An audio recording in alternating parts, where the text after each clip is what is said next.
লাউ তো পুরো লাউ তো এখন বাজারে 20 টাকা 30 টাকাও পাওয়া যায়, কারণ এখন তো সিজন না। হ্যাঁ কারণ লাউ তো অনেকেই আছে গরমকালে খায় না, হ্যাঁ শুধু শীতকালেই খায়। কিন্তু আমরা সংকটাপন্ন, ওই জন্য সারা বছরে লাউ খাই। এবং ওই 40 টাকা পিস প্লেট মূলা বিক্রি খাই। করতেছে, এই বিষয়ে কি বলবেন? এ বিষয়ে ভাই একটু বেশি চেয়েছেন আর কি।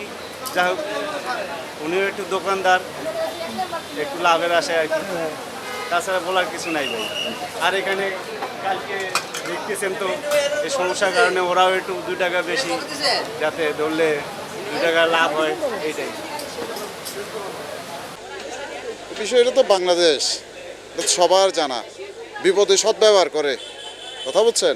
এই যে উনি বললেন লইট্টা শুটকি আপনার 350 টাকা 250 গ্রাম কিনেছে, সম্পূর্ণ মিথ্যা।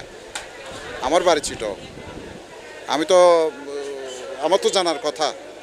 তো সর্বোচ্চ যেটা একদম ভালো মানে শুটকি, এটা 600 টাকার উপরে কেজি, পার কেজি 600 টাকার উপরে হয় না, কথা বলছেন। আস্তে রাখো, তুমি কথা বলো না। এতটুকু। 600 শুটকি কি শুটকি তো 600 টাকা। শেষ করি আর তো। একটু দাও না। না, এটা ঢাকায় হয়তো। বাজার করছে। আমরা বাজার করে আমরা জানি শুটকির শোনেন দাম কত। শোনেন শোনেন, আমি শেষ করি আগে আমার কথা, আমি শেষ করি আগে আমার কথা শেষ করি। ওনারা তো আমাকে কথা বলতে দিচ্ছে না, তা আমি কি বলবো আর। ওরা তো 2-4-5 জন আমাকে তো বুঝছেনই। ঠিক আছে। দ্বিগুণ দ্বিগুণ দেখেন আমার কোনো দ্বিগুণ আছে কিনা। এক প্লেট চিংড়ি মাছ 150 টাকা, কোথাও এর কমে আছে কিনা বাংলাদেশের? কারণ 1 কেজি চিংড়ি মাছ, লাউ তরকারি আমরা 30-40 টাকা বেশি, শুটকি ভর্তা বেশি না আমরা।